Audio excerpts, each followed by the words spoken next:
Well, good afternoon and welcome.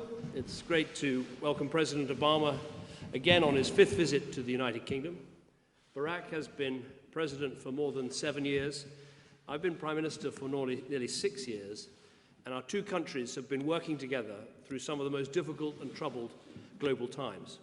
We faced the aftermath of the banking crisis, the need to revive growth and create jobs in our economies, new threats to our security from Russia in the east to the rise of Islamist terrorism in the south, and of course huge global challenges like Ebola and climate change.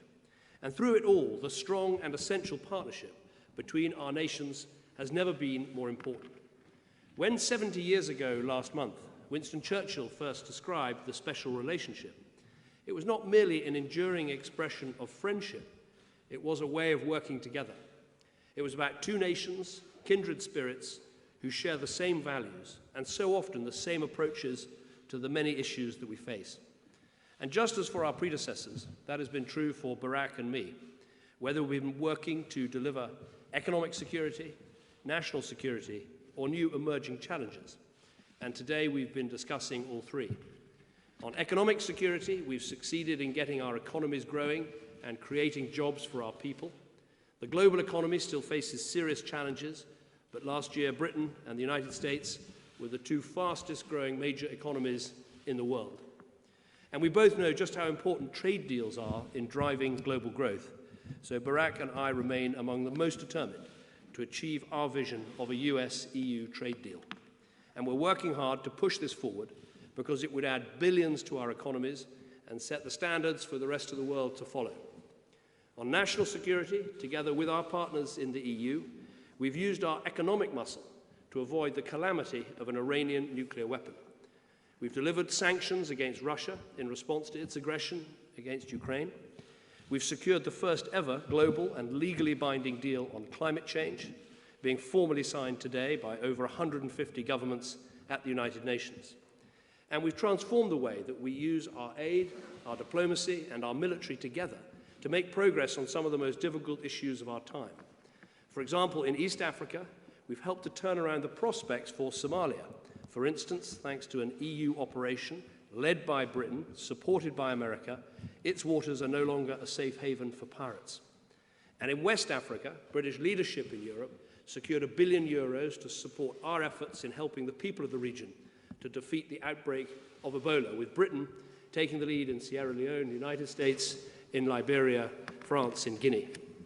But just as we've made important progress in all these areas, so there are many more that need a lot more work.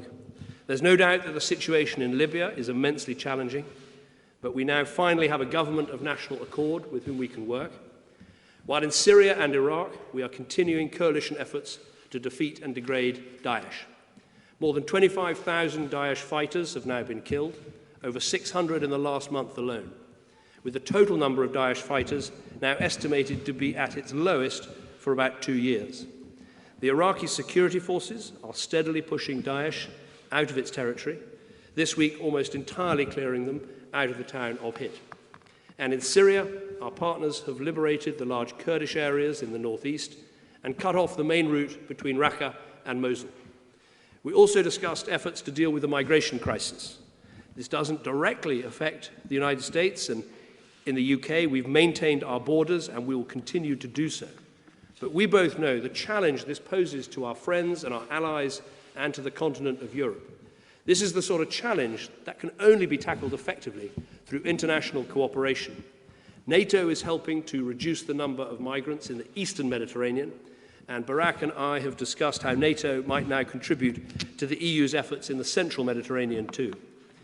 We also need to do more to break the business model of the people smugglers. So together with our EU partners and the Libyan government, we'll look at whether there's more we can do to strengthen the Libyan Coast Guard. Barack and I will be discussing this further when we meet with the leaders of France, Germany and Italy in Hanover on Monday. And this will be another opportunity to show that how working together collectively we can better protect ourselves from the threats that we face.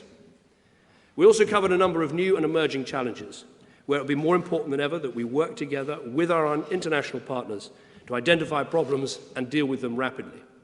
Just as we've done with Ebola, we now need the same international cooperation on dealing with the Zika virus, on the challenge of antimicrobial resistance, on cybersecurity, and on tackling corruption. Britain is holding a big anti-corruption summit here in London next month, which Secretary Kerry will attend. And Barack and I have talked today about some of the things we want it to achieve. One of the biggest problems is that if you're a country that wants to take action against corruption, you have to go all around the globe to lobby for help. So we'd like to see an international anti-corruption coordination centre to help law enforcement agencies and investigators work together right across different jurisdictions. And if we get international agreement on this next month, both Britain and America will help contribute to set it up. All this work we have done together, and at the same time, I think we got to know each other very well. I'm honoured to have Barack as a friend. He's taught me the rules of basketball. He's beaten me at table tennis. I remember very fondly the barbecue we had in number 10 Downing Street, serving servicemen and women who serve our countries and serve our countries together here in the United Kingdom. I've always found Barack someone who gives sage advice. He's a man with a very good heart, and he's been a very good friend and always will be a good friend, I know, to the United Kingdom. Let me finish by saying this. In all the areas we've discussed today, our collective power and reach is amplified by Britain's membership of the European Union. Let me be clear, when it comes to the special relationship between our two countries, there's no greater enthusiast than me. I'm very proud to have had the opportunity to be Prime Minister and to stand outside the White House, listening to this man, my friend Barack, say that the special relationship between our countries has never been stronger. But I've never felt constrained in any way in strengthening this relationship by the fact that we're in the European Union.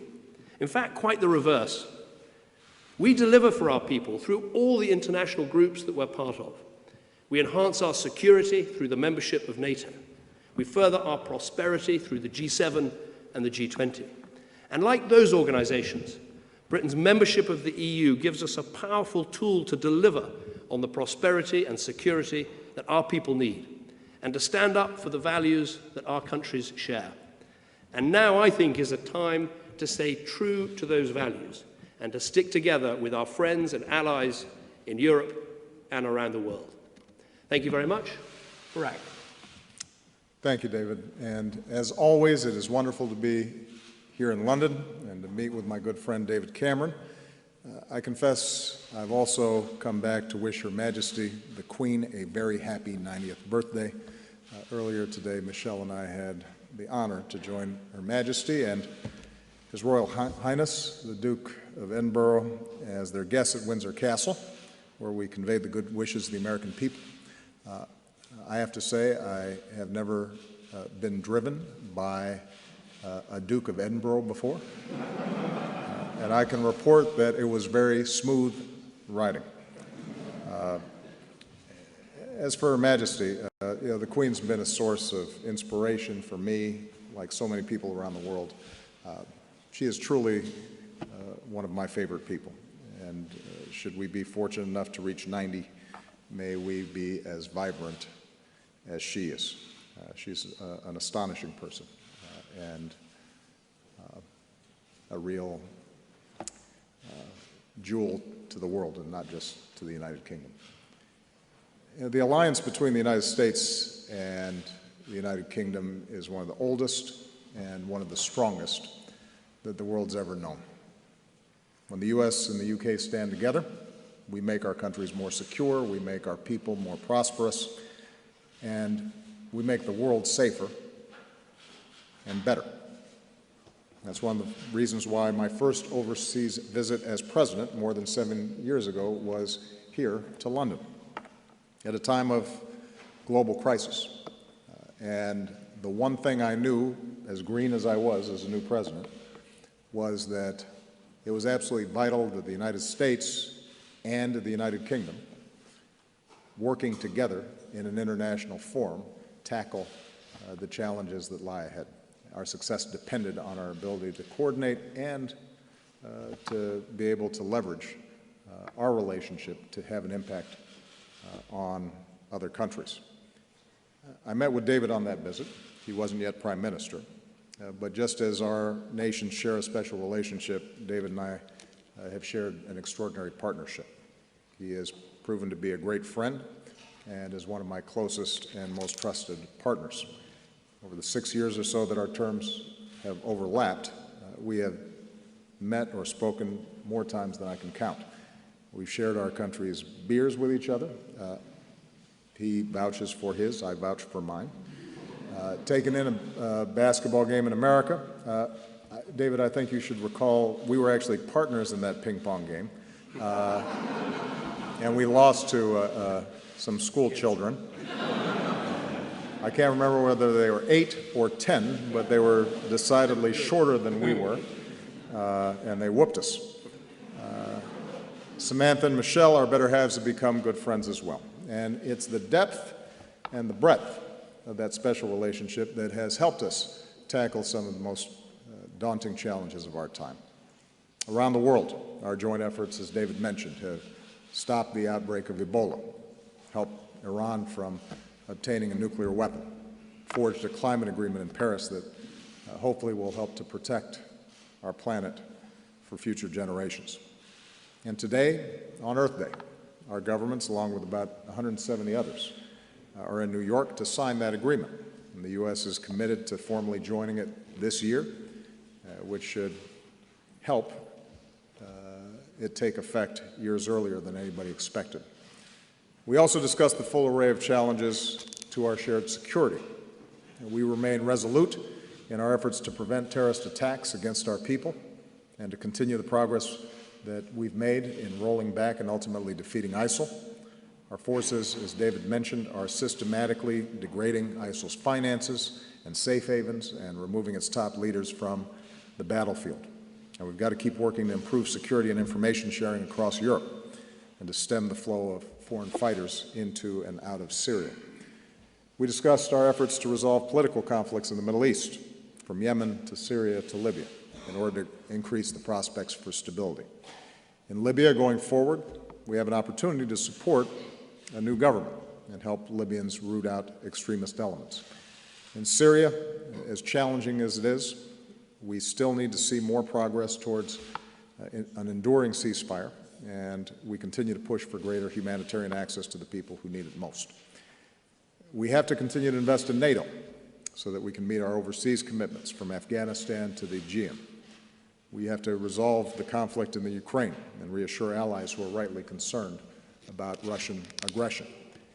All NATO allies should aim for the NATO target of spending 2% of their GDP on defense, something that David has made sure happens here in the UK to meet that standard. We discussed new actions we can take to address the refugee crisis, including with our NATO allies.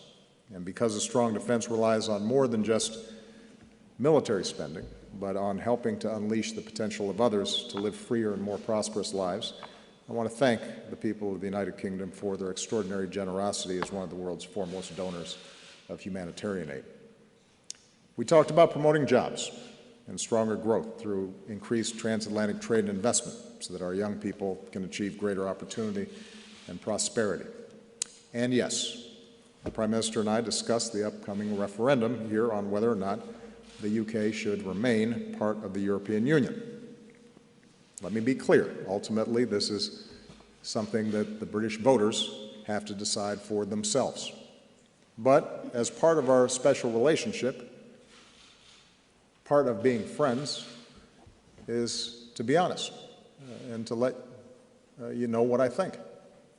And speaking honestly, the outcome of that decision is a matter of deep interest to the United States because it affects our prospects as well. The United States wants a strong United Kingdom as a partner. And the United Kingdom is at its best when it's helping to lead a strong Europe. It leverages UK power to be part of the European Union. As I wrote in the op-ed here today, I don't believe the EU moderates British influence in the world, it magnifies it. The EU has helped to spread British values and practices across the continent. The single market brings extraordinary economic benefits to the United Kingdom. And that ends up being good for America because we're more prosperous when one of our best friends and closest allies has a strong, stable, growing economy.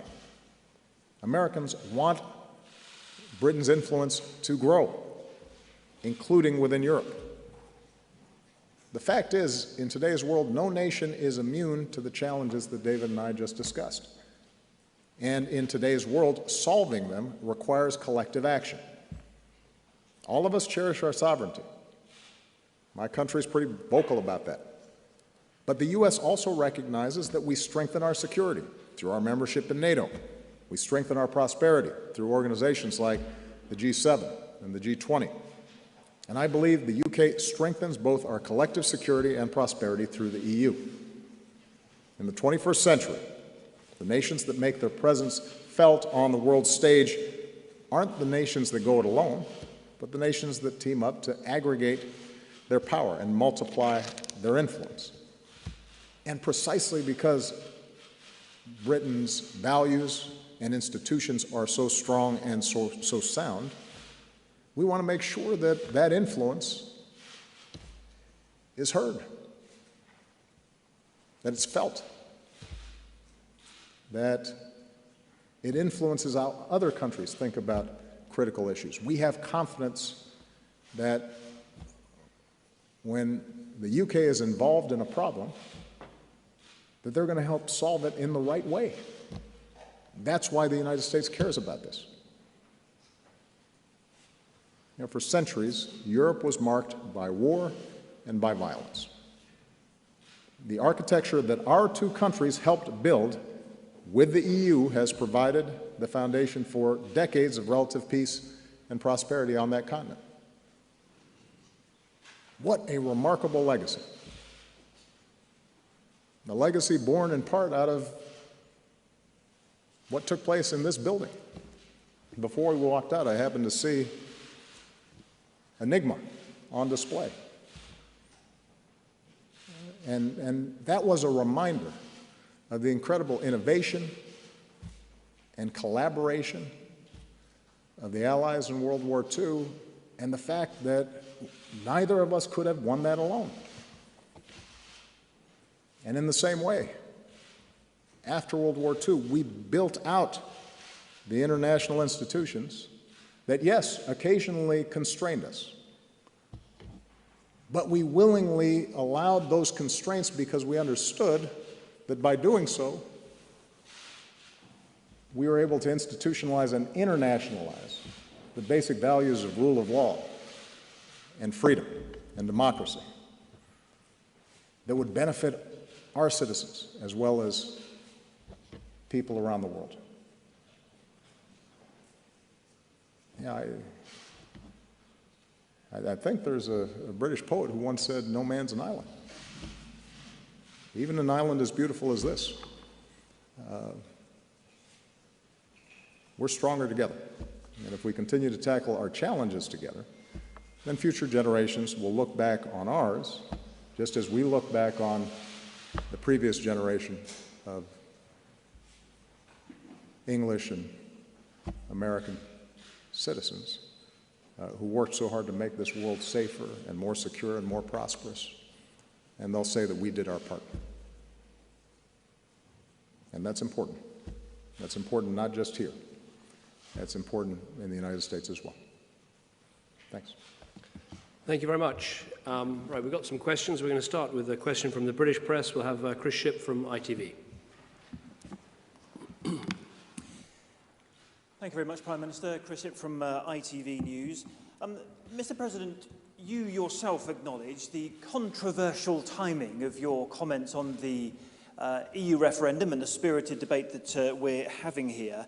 And I think you're right. In the weeks before your arrival here, Leave campaigners have said that you're acting hypocritically. America would not accept the loss of sovereignty that we have to accept as part of the EU. America would not accept the levels of immigration from Mexico that we have to accept from the EU. And therefore, in various degrees of politeness, they have said to you that you should really keep your views to yourself. With that in mind, Mr. President, do you still think it was the right decision to intervene in this debate? And can I ask you this, crucially, what happens if the UK does decide in June to leave the European Union? Well, first of all, let me repeat. This is a decision for the people of the United Kingdom to make. I'm not coming here to fix any votes. I'm not casting a vote myself. I'm offering my opinion. And in democracies, everybody should want more information, not less. And you shouldn't be afraid to hear an argument being made. That's not a threat. That should enhance the debate, particularly because my understanding is that some of the folks on the other side have been ascribing to the United States certain actions we'll take if the UK does leave the EU. So they say, for example, that, well, we'll just cut our own trade deals with the United States. So they're voicing an opinion about what the United States is going to do. I figured you might want to hear from the President of the United States what I think the United States is going to do. And on that matter, for example, I think it's fair to say that maybe some point down the line there might be a UK-US trade agreement, but it's not going to happen anytime soon because our focus is in negotiating with a big bloc, the European Union, to get a trade agreement done. And UK is going to be in the back of the queue, not because we don't have a special relationship, but because given the heavy lift on any trade agreement, us having access to a big market with a lot of countries rather than trying to do piecemeal trade agreements is hugely inefficient. Now, to the subject at hand, obviously the United States is in a different hemisphere, different circumstances, has different sets of relationships with its neighbors than the UK does. But I can tell you this, if right now I've got access to a massive market where I sell 44% of my exports, and now I'm thinking about leaving the organization that gives me access to that market and that is responsible for millions of jobs in my country and responsible for an enormous amount of commerce and upon which a lot of businesses depend, that's not something I'd probably do. And what I'm trying to describe is a broader principle, which is in our own ways. I mean, we don't have a common market in the Americas, but in all sorts of ways, the United States constrains itself in order to bind everyone under a common set of norms and rules that makes everybody more prosperous. That's what we built after World War II. The United States and the UK designed a set of institutions, whether it was the United Nations or the Bretton Woods structure, IMF, World Bank, NATO, across the board. Now that, to some degree, constrained our freedom to operate. It meant that occasionally we had to deal with some bureaucracy. It meant that on occasion we have to persuade other countries, and we don't get 100% of what we want in each case, but we knew that by doing so, everybody was going to be better off, partly because the norms and rules that were put in place were reflective of what we believe. If there were more free markets around the world and an orderly financial system, we knew we could operate in that environment. If we had collective defense treaties through NATO, we understood that we could formalize an architecture that would deter aggression rather than us having piecemeal to put together alliances to defeat aggression after it already started. And that principle is what's at stake here. And the last point I'll make on this, until I get the next question, I suspect, is that, as David said, this magnifies the power of the UK. It doesn't diminish it. On just about every issue, what happens in Europe is going to have an impact here.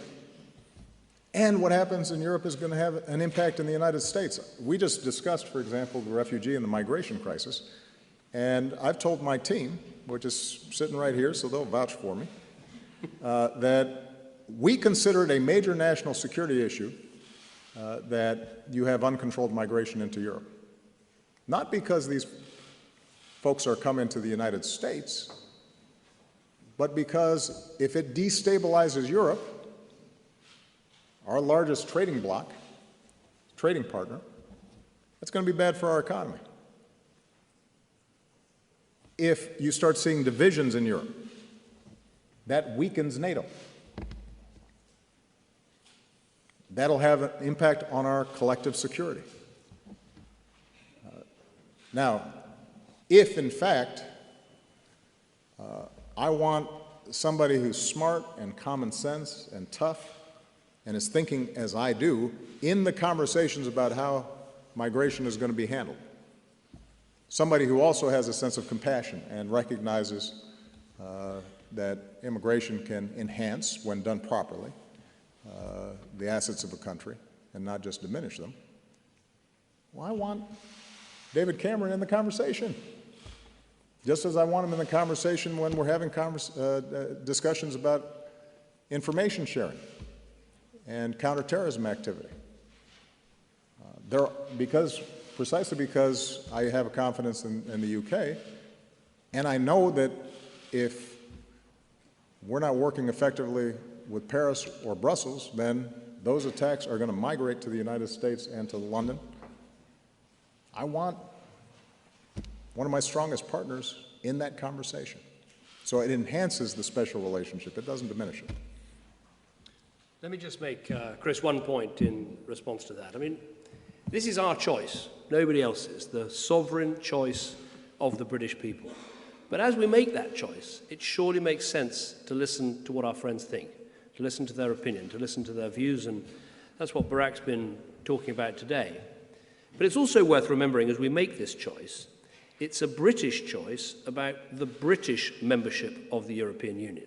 We're not being asked to make a choice about whether we support the German style of membership or the Italian style of membership. Britain has a special status in the European Union.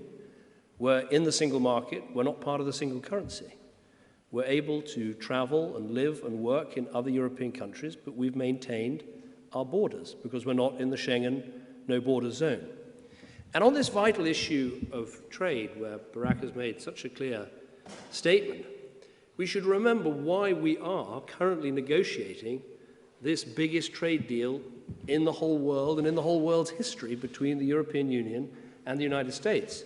It's because Britain played an absolutely leading part in pushing for those talks to get going. Indeed, we announced them at the G8 in Northern Ireland when Britain was in the chair of that organization. We set the agenda for what could be an absolutely game-changing trade deal for jobs, for investment, because we were part of this organization. So I just want to add those important points. I think we have a US question now. Justin Singh. Thanks, Mr. President. Following on that, do you think that between Brexit and the migration issue, European unity is at a crisis point? What do you hope leaders gathering in Germany can concretely do about it? And do you expect those nations to militarily support, including the possibility of ground troops, the new government in Libya to keep that situation from further straining Europe? While we're talking about future summits, I'm also wondering if maybe you could talk about whether you plan to go to Hiroshima when you visit Japan. And oh, come on, man. This one's for Prime Minister Cameron, really and it's short, I promise. Prime Minister Cameron, the president's come here to tell the UK that, as a friend and speaking honestly, that they should stay in the EU. As a friend and speaking honestly, what would you advise American voters to do about Donald Trump? Thanks.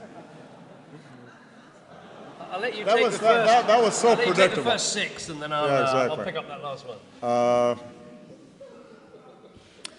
I wouldn't describe European unity as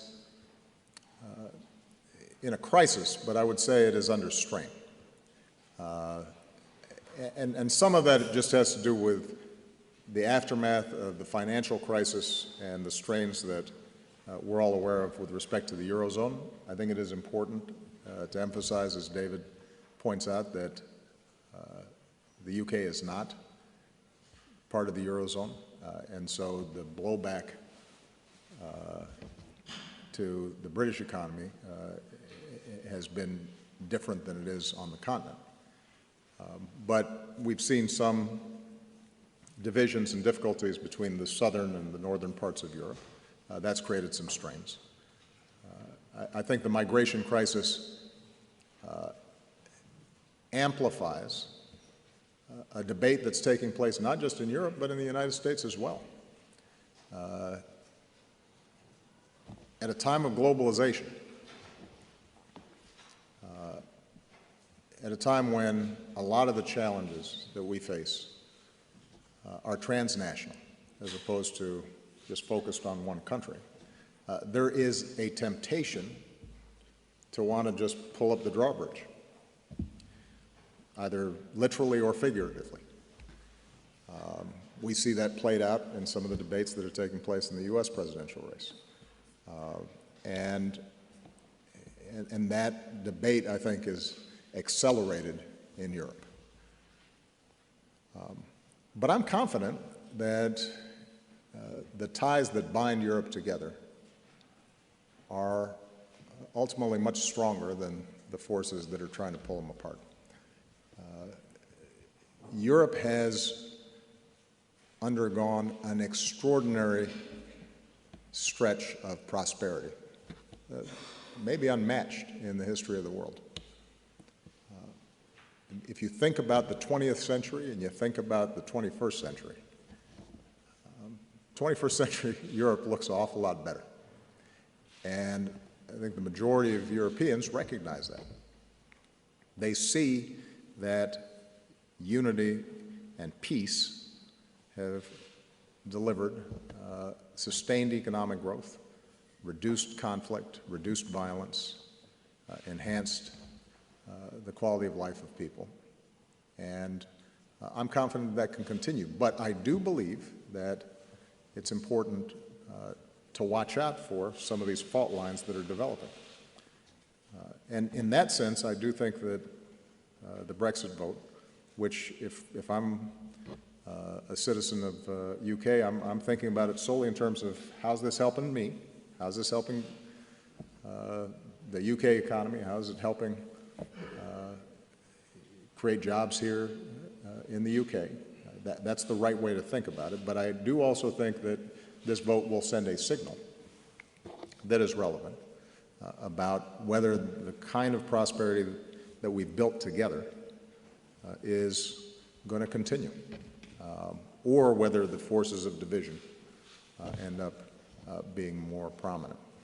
And that's why that's part of the reason why it's relevant to the United States, and why I have had the temerity to weigh in on it. What were your 4 other questions? I've got to figure I knocked out 2 through that answer. With respect to Libya, both David and I discussed our commitment to try to assist this nascent government. And it's a challenge, but there are people in this government of national accord that are genuinely committed to building back up a state. That's something we desperately want because both the United States and the United Kingdom, but also a number of our other allies, are more than prepared to invest in helping create border security in Libya and helping to drive out terrorists inside of Libya and trying to make sure that what could be a thriving society, relatively small population, a lot of resources, this is not an issue where we should have to subsidize Libya. They're actually much better positioned than some other countries that we've been helping. If they can just get their act together, and we want to help provide that technical assistance to get that done. There is no plans for ground troops in Libya. I don't think that's necessary. I don't think it would be welcomed by this new government. It would send the wrong signal. This is a matter of, can Libyans come together? What we can do is to provide them our expertise. What we can do is provide them training. What we can do is provide them a roadmap for how they can get basic services to their citizens and build up legitimacy. But I do think that the one area where both David and I are heavily committed is, as this progresses, we can't wait if ISIL is starting to get a foothold there. And so we are working not just with the Libyan government, but a lot of our international partners to make sure that we're getting the intelligence that we need, and in some cases taking actions to prevent ISIL from having another stronghold from which to launch attacks against Europe or against the United States. And I think you have to wait until I get to Asia to start asking me Asia questions. The question you asked me, look, this is not a general election. This is a referendum. And as Barak has explained, it's a referendum that affects, of course, the people of the United Kingdom very deeply, but it also does affect others in the European Union. It affects partners like America or Canada or Australia and New Zealand. And, you know, as I look around the world, it is hard to find, so far I haven't found one, a country that wishes Britain well, that thinks we ought to leave the European Union. And I think that's, again, it's our choice. We'll make the decision. We'll listen to all the arguments. People want the facts. They want the arguments. They want to know the consequences. And I'll try and lay those out, Prime Minister, as clearly as I can. But listening to our friends, listening to countries that wish us well, is part of the process and is a good thing to do. As for the American elections, I've made some comments in recent weeks and months. I don't think now is the moment to add to them or subtract from them. But I think just as a Prime Minister who's been through 2 general elections leading my party, you always look on at the US elections in awe of the scale of the process and the length of the process, and I marvel at anyone who's left standing at the end of it. Fortunately, we're term limited. So I too can look in awe at the process. We have another British question from Laura Koonsberg from the BBC.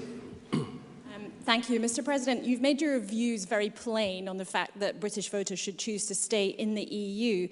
But in the interests of good friends always being honest, are you also saying that our decades-old special relationship that's been through so much would be fundamentally damaged and changed by our exit? If so, how? And are you also, do you have any sympathy with people who think this is none of your business? And Prime Minister, to you, if I may, some of your colleagues believe it's utterly wrong that you have dragged our closest ally into the EU referendum campaign. What do you say to them? And is it appropriate for the Mayor of London, Boris Johnson, to have brought up President Obama's Kenyan ancestry in the context of this debate? Well, there's a British question. Let me go first. I mean, first of all, questions for Boris are questions for Boris are questions for Boris. They're not questions for me. I don't have some special power over the President of the United States. You know, Barak feels strongly about this and has said what he said.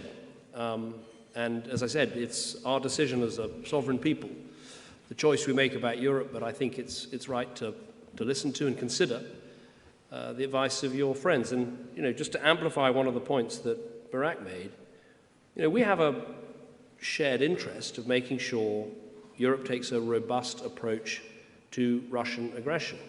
And if you take those issues of the sanctions that we put in place through the European Union, I think I can put my hand on my heart and say that Britain played a really important role and continues to play an important role in making sure those sanctions were put in place and kept in place. I'm not sure it would have happened if we weren't there. Now, if it's in our interests, and it is in our interests for Europe to be strong against aggression, how can it be in our interests not to be at that table and potentially to see those sanctions not take place?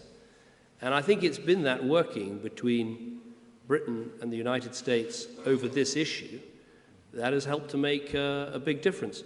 I would just say about the special relationship, to me, and I'm passionate about this, I believe it very, very deeply for all the reasons of the history and the language and the culture, but also about the future of our country.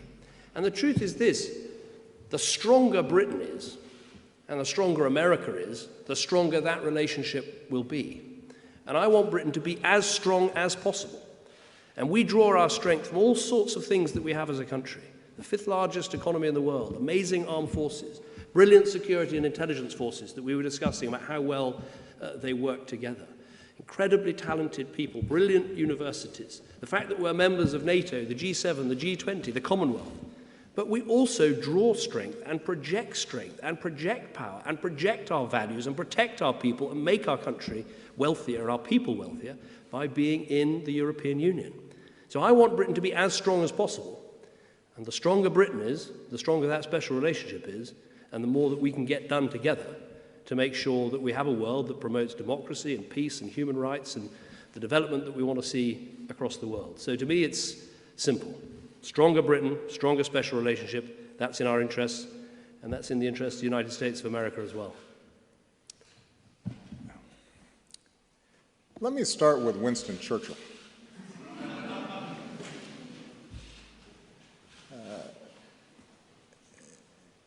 You know, I don't know if people are aware of this, but in the residence on the second floor,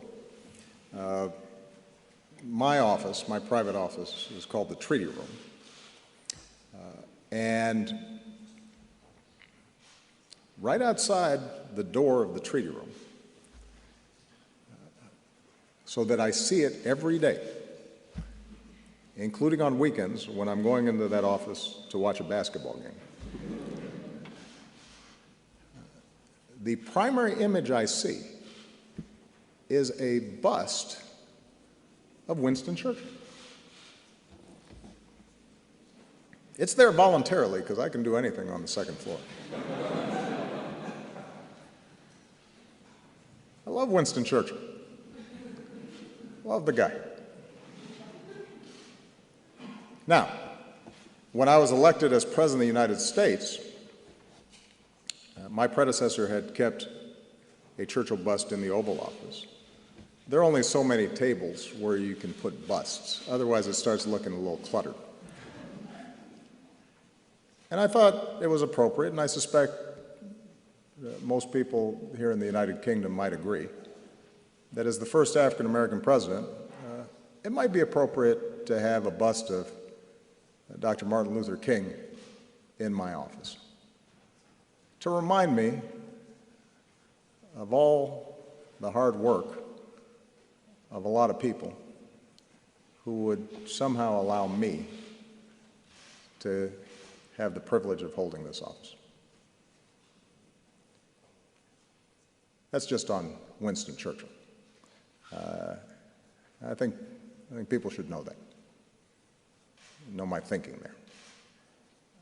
With respect to the special relationship, I have a staff member who will not be named, because it might embarrass her a little bit, who generally on foreign trips does not leave the hotel or the staff room because she's constantly doing work making this happen. She has had one request the entire time that I have been president, and that is, could she accompany me to Windsor on the off chance that she might get a peek at Her Majesty, the Queen. And gracious as she is, Her Majesty actually had this person, along with a couple of others, lined up so that as we emerged from lunch, they could say hello. And this staff person, who is as tough as they come, almost fainted, and which was, I'm glad she didn't, because it would have caused an incident. That's the special relationship. We are so bound together that nothing's going to impact the emotional and cultural and intellectual affinities between our two countries. So I don't come here suggesting in any way that that is impacted by a decision that the people of the United Kingdom may make around whether or not they're members of the European Union. That is there. That's solid. And that will continue, hopefully eternally. And the cooperation in all sorts of ways, through NATO, through G7, G20, all those things will continue. But, as David said,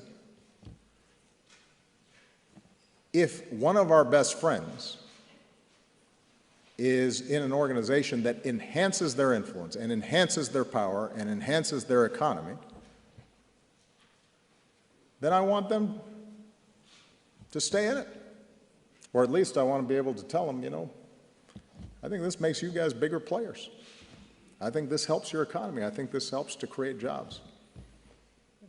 And so ultimately it's your decision, but precisely because we're bound at the hip,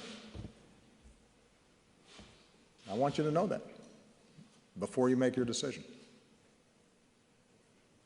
Margaret Brennan. Thank you very much, sir. Mr. President, Vladimir Putin hasn't stopped Assad as he led you to believe he would, and the ceasefire in Syria appears to be falling apart. Will you continue to bet on what looks to be a losing strategy? Mr. Prime Minister, the UK today warned its citizens traveling to North Carolina and Mississippi about laws there that affect transgender individuals. As a friend, what do you think of those laws? Mr. President, would you like to weigh in on that? And sir, if you'd indulge us, Prince, well, indulge all of us back in the US, sir. Prince passed away. You were a fan. You had invited him to perform at the White House. Can you tell us what made you a fan?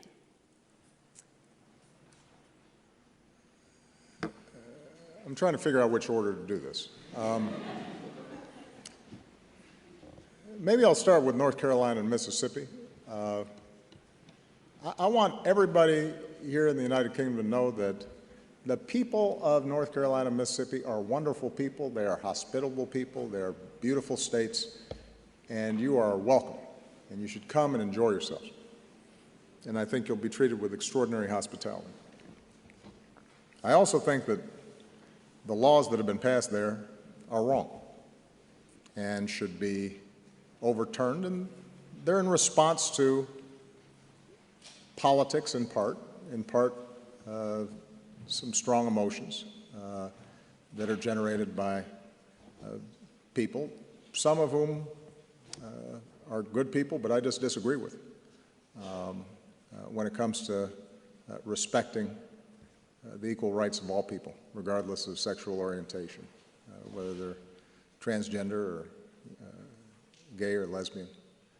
And although I respect their different viewpoints, I think it's very important for us not to send signals that anybody is treated differently. And I think it's fair to say that we're not unique among countries where, particularly under a federal system in which power is dispersed, that there are going to be some localities or local officials that put forward laws that aren't necessarily reflective of a national consensus. But if you guys come to North Carolina or Mississippi, everybody will be treated well. The second question with respect to Syria, I am deeply concerned about the cessation of hostilities frame and whether it's sustainable. Now, keep in mind that I have always been skeptical about Mr. Putin's actions and motives inside of Syria. He is, along with Iran, the preeminent backer of a murderous regime that I do not believe can regain legitimacy within his country because he's murdered a lot of people. Having said that, what I also believe is that we cannot end the crisis in Syria without political negotiations and without getting all the parties around the table to craft a transition plan. And that by necessity means that there are going to be some people on one side of the table who I deeply disagree with and whose actions I deeply abhor. That's how oftentimes you resolve conflicts like this that are taking an enormous toll on the Syrian people. The cessation of hostilities actually held longer than I expected. And for 7 weeks, we've seen a significant reduction in violence inside that country, and that gave some relief to people.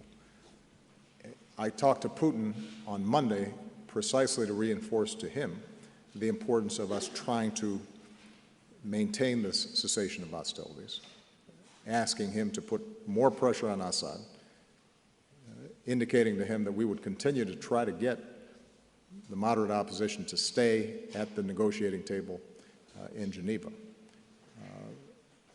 But this has always been hard, and it's going to keep being hard. And what David and I discussed in our meeting was that we will continue to prosecute the war against Daesh, against ISIL. We are going to continue to support those who are prepared to fight ISIL. We're going to continue to target them. We're going to continue to make progress, but we're not going to solve the overall problem unless we can get this political track moving. I assure you that we have looked at all options. None of them are great. And so we are going to play this option out. If, in fact, the cessation falls apart, we'll try to put it back together again, even as we continue to go after ISIL. And it is my belief, it's my belief that ultimately Russia will recognize that just as this can't be solved by a military victory on this part of those we support, Russia may be able to keep the lid on alongside Iran for a while, but if you don't have a legitimate government there, they will be bled as well. And that is not, that's not speculation on my part. I think the evidence all points in that direction. And finally, with respect to Prince, I love Prince because he put out great music, and he was a great performer. I didn't know him well. He came to perform at the White House last year and was extraordinary and creative and original and full of energy. And so it's a remarkable loss, and I'm staying at Winfield House, the U.S. Ambassador's residence. It so happens our ambassador has a turntable, and so this morning we played Purple Rain and Delirious just to get warmed up before we left the house for important bilateral meetings like this. It's a home of great music. The ambassadors brought a lot of brilliant talent. Absolutely. And, let me just answer, I've been to North Carolina many years ago and enjoyed it. I've not yet made it to Mississippi, but one day I hope to. The guidance that we put out, the Foreign Office gives advice on travel, and it obviously deals with laws and situations as they are, and it tries to give that advice dispassionately, impartially, but it's very important that it does so, and it's something that a lot of attention is given to. Our view on any of these things is that we believe that we should be trying to use law to end discrimination rather than to embed it or enhance it, and that's something we're comfortable saying to countries and friends anywhere in the world. But obviously, the laws people pass is a matter for their own legislatures, but we make clear our own views about the importance of trying to end discrimination, and we've made some important steps forward in our own country on that front, which we're proud of. With that, all good. Thank you very much. Thank you very much, everybody. No,